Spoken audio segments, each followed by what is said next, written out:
Mga kababayan, kamusta po muli? Si Kamalong po, nagbabalik na naman po muli para po magkomento po sa inyo dito po sa Tambayan Makabayan. Magandang umaga po muna sa inyo, tanghali, hapon, gabi at madaling araw po sa ating lahat. Sana po nasa mapayapa at maayos po tayong kalagayan, mga kababayan. Magkomentohan na po tayo mga kababayan, umpisa na po natin. Ito po, talagang mainit na balita po ito. At pinag-uusapan na po ito sa mainstream media at sa social media mga kababayan. Ito pong pasabog ni Saldico na talagang ito po'y matagal na nagtatago sa ating bansa. At wala na sa ating bansa ito mga tambay. At hindi na raw po siya. Ayon sa kanya, hindi na ako mananahimik mga kababayan. Mukhang magkakatotoo po ang sinabi ni BBM na may magpapasko sa kulungan mga kababayan. Kaya nga sinasabi nga po natin lagi, hindi po si Saldico ang ulo. Hindi po pwedeng si Saldico po ang maging ulo lahat ng maanumalyang korupsyon na mahigit 3 taon. Meron pong ulo. Yan din na sinasabi ni Senator Marcoleta. Kailangan tumbukin ng ulo. Ito po mga tambay, tingnan po natin, panoorin po natin kung sino po ang tutumbuking ulo ni Saldico mga kababayan. Pakinggan po natin si Saldico.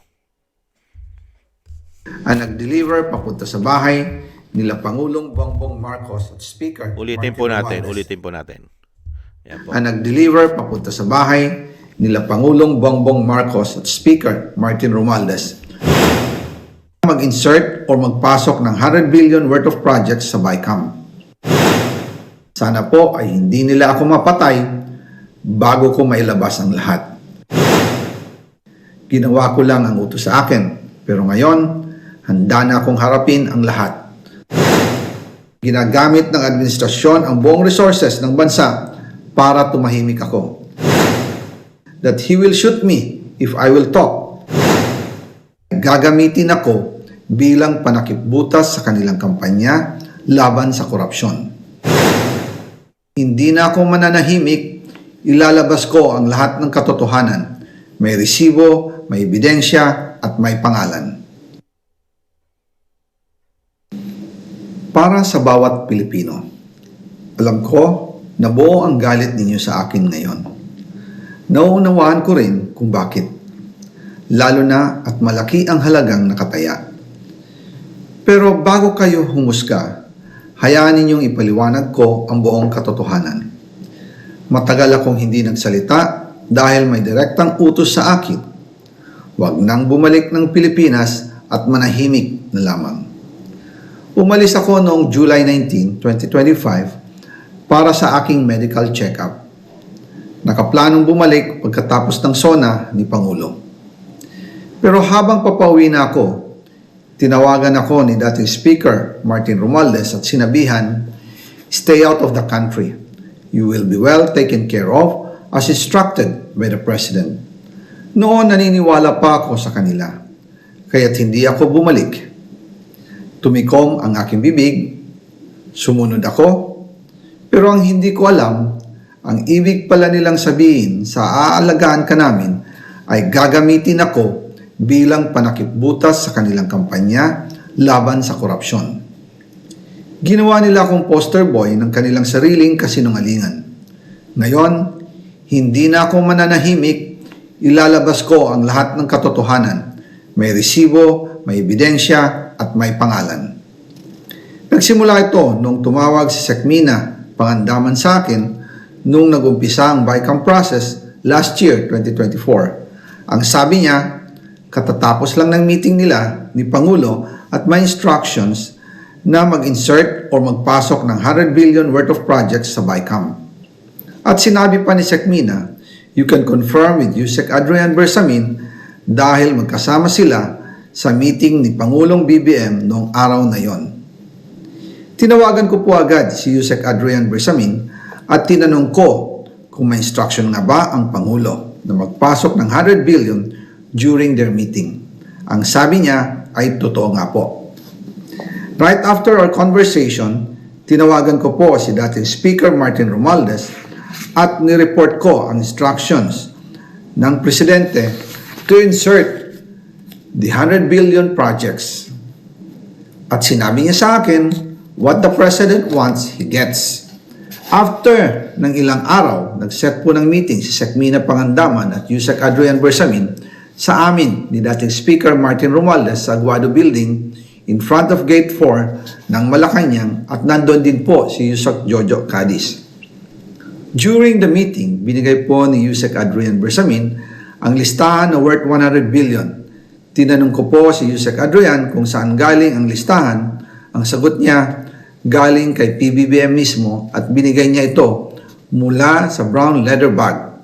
Nung sinabi po ni Yusek Adrian Bersamin yung brown leather bag, naalala ko noong nasa Singapore kami right after the elections of May 2022 sa Hilton Hotel, kami ni dating Speaker Martin and PBBM habang pauwi at pabalik ng Pilipinas, hinabol ng PSG ang brown leather bag at ang sabi ni PBBM, maiwan na lahat, wag lang ang brown leather bag. Kaya naniwala ko na utos talaga ito ng Pangulo. Pagkatapos ng ilang araw, I informed sina dating Speaker Martin Romualdez, Sec. Mina Pangandaman, Yusek Adrian Bersamin, and Yusek Jojo Cadiz na kung pwede 50 billion lang ang ipasok sa program funds dahil so sobra ang DPWH funds versus sa DepEd. In practice, hindi pwede na mas malaki ang budget ng DPWH kaysa edukasyon. And yung balance na 50 billion, ilagay na lang sa unprogram funds for the 2025 budget. Dahil Office of the President din ang nagre-release ng lahat ng unprogram funds. Pagkatapos ng isang araw, tinawagan ako ni Sec. Mina at sinabi ang mensahe ng Pangulo. Ipasok ninyo yan dahil pinangako na sa akin ni Speaker Martin yan. At hindi na pwedeng baguhin. Kumbaga, ang utos ng hari hindi pwedeng mabali. Again, I informed the Speaker and asked clearance about the instructions ng Pangulo. At ang sabi niya, wala tayong magagawa. Kaya po nagtataka ako kung bakit sinasabi ni Pangulo na hindi niya makilala ang budget, samantalang lahat na binawas at dinagdag sa mga ahensya ng gobyerno ay humihingi ng approval sa kanya si Sec. Mina Pangandaman. Ang bihira. Yun nga po sinasabi ng Vice President eh. Hindi po ba? Yun ang sinasabi ng Vice President. Hindi po pwede lahat ay hindi po alam ng Pangulo. Lahat po. Kaya nga po direct na sinasabi ng Vice President bakit hindi pa siya sumama magpakulong dun sa sinasabi niya na may magpapasko sa kulungan. Hindi po ba? Ngayon, mga kababayan, ano na kaya ngayon? Ano naman kaya ngayon ang gagawing pasinungalingan? Papasinungalingan po ito ng palasyo, mga tambay, at ni dating Speaker Saldico. Nakita nyo po? Nakita nyo po ngayon? Kung pumayat po si Saldico. Stress na stress po yata. Mga tambay, baka ito po yung hindi mapagkakatulog.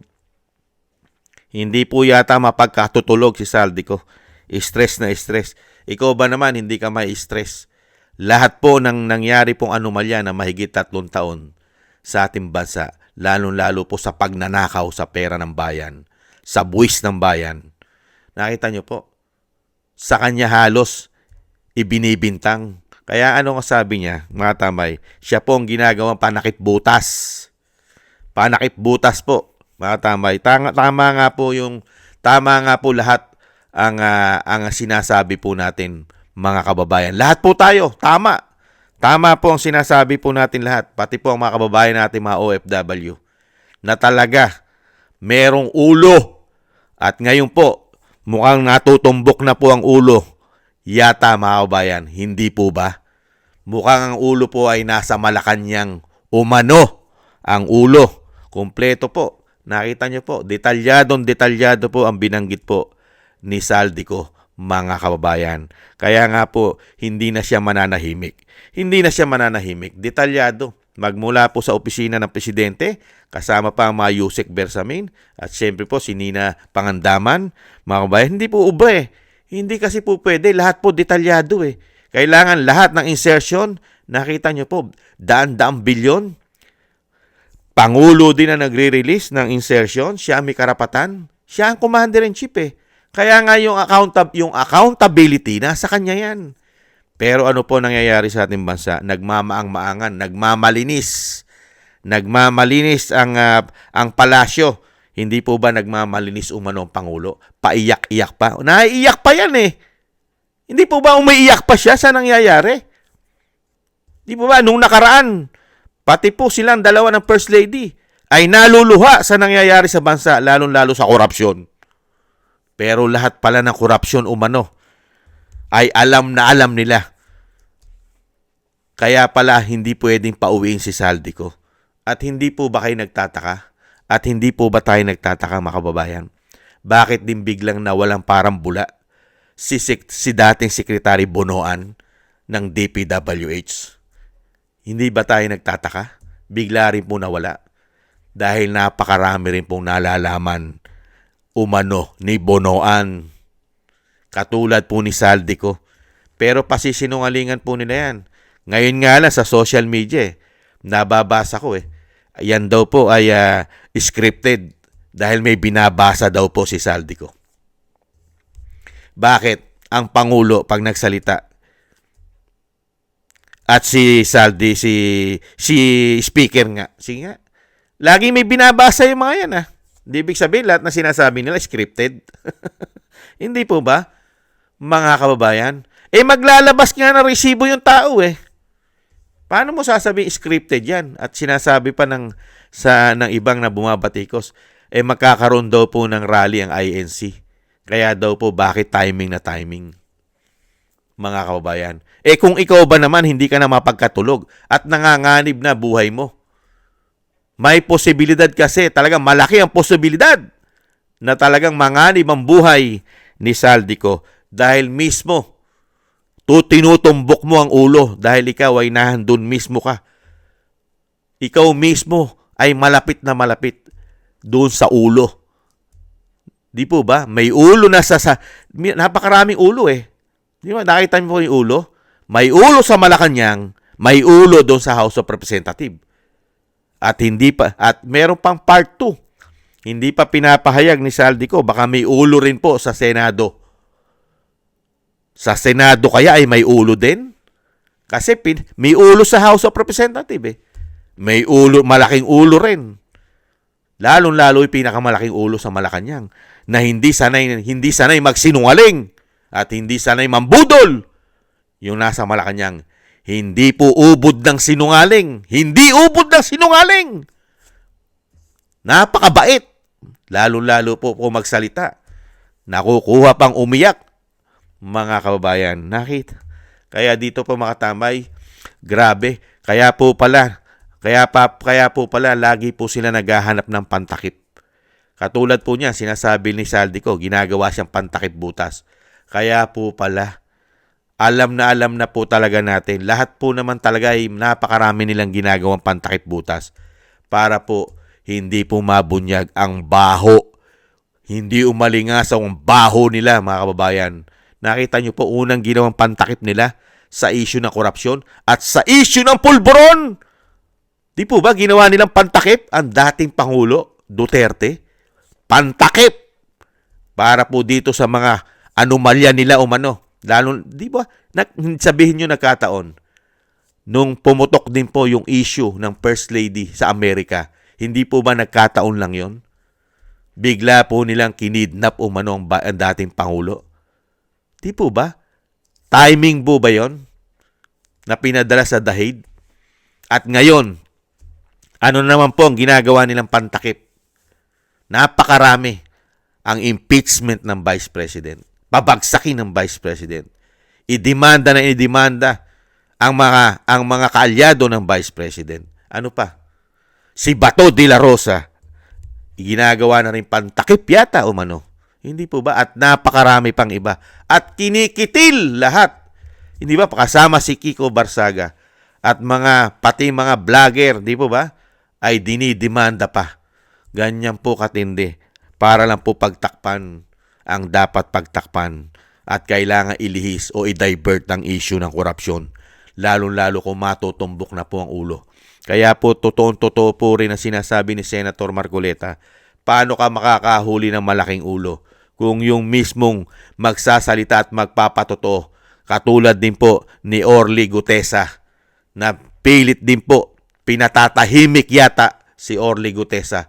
Katulad po ngayon na hindi na nakatiis, nagsalita na, mga kababayan. Kaya po, pagka ganyan po ang ginawa po ni Saldico, nakita po natin ngayon na hindi na nakatiis, magkakaroon po talaga ito ng kasunod. At marami po sana sumunod. Magkaroon po sana ng paninindigan. At talagang katulad po niyan, si Saldico ay halos pangatlo po yan. Mga kababayan, pangatlo po sa sirkulasyon yan ng ginawa po nila systematic corruption sa ating bansa. Walang iniwan po yan, parang pyramiding, di ba? Pyramid, nasa ulo yung nasa taas at pahagdan po yan pababa at nasa pangatlong pwesto po si Saldico. Malapit na malapit po doon sa ulo, sa dalawang ulo. Hindi po ba? Yung magpinsan yata, mga kababayan. Kaya dito po mga kababayan, ano pa? Ano pa kaya? Mapapaniwala pa ba tayo? At maniniwala pa ba tayo sa panibago na namang kasinungalingan umano nila? Dahil ito po'y pasisinungalingan nila dahil sila po'y nasa kapangyarihan. Pero hindi pa ba sapat mga kababayan? Mga katambay, hindi pa ba sapat ang ginawa po nila? Parusa at pahirap sa atin? Nakita natin ng ating dalawang mata. Nakita ng ating dalawang mata. Naramdaman natin ang nangyayari po sa ating bansa. Sobrang kahirapan. Hindi po ba? Napakatataas na bilihin. Napakataas ng bayarin natin sa mga oligarkiya na may pag-aari ng mga negosyo sa ating bansa. Napakatataas na mga buwis. Dagdag ng buwis dito, dagdag ng buwis doon. Hindi po ba? Ano pa? Bagsak na ekonomiya, mga kababayan. Bagsak, bangkarote ang ating ekonomiya. Di ba? Bagsak ang piso. Napakaraming problema ng bansa ngayon. Hindi nga matugunan ang problema halos ng bansa. Dahil sa ugat ng korupsyon. Grabe sila kagahaman sa pera yata. Ibang klase po mga kabayan, ang pagiging greedy nila. Grabe, kaya nga tumbok na tumbok po at 100% po na tama si dating Pangulong Duterte at tama ang ating Vice President, mga kabayan, na grabe po nung makabalik sila sa kapangyarihan, talagang grabe po ang ginawa nila. Korupsyon, pagiging gahaman. Yan ang sinabi ng Vice President gahaman, greedy, at ayaw nang mawala sa kanilang kapangyarihan. Kaya gagawin nila lahat, mga kababayan, na manatili sa kapangyarihan dahil sa pagiging gahaman. Yan nga, greedy, mga kababayan. At may bonus pa raw po yung pulburon, mga kababayan. Ibang klase po. Kaya abangan po natin mga tambay ang mga susunod po na pasabog na hindi na po makatiis si Saldico na kompleto po, detalyado po ang kanyang mga dokumento, mga kababayan. Kaya po ito pong darating na rally po, mga kababayan, itong 16, 17, 18. Ano pa? Sino talaga ang sinungaling sa bansa at sino talaga ang mga magnanakaw sa ating bansa? Sino? Ang Vice President ba? O yung sinasabi pong napakagaling na Pangulo? Mga kababayan, na napakahusay na Pangulo. Sino po, mga kababayan, ang tunay na magnanakaw sa ating bansa? Grabe po ang ginawa po. Mga kasinungalingan, pahirap, at napakarami po nilang idinadamay, mga kabayan, sa kanilang mga kawalang hiyaan umano. Unang-una na po, ang sakripisyo, nagsakripisyo po ang dating Pangulong Duterte sa ganitong grabe at kasinungaling at grabe po anomalya sa gobyerno ang ginawa po. Kaya po nagdurusa po ang isang matanda at dating Pangulong Duterte sa mga ginawa po nilang kawalang hiyaan sa ating bansa at sa pamilya Duterte. Kaya po mga tambay, magkaisa po tayo. Huwag po tayong pumayag, mga kabayan.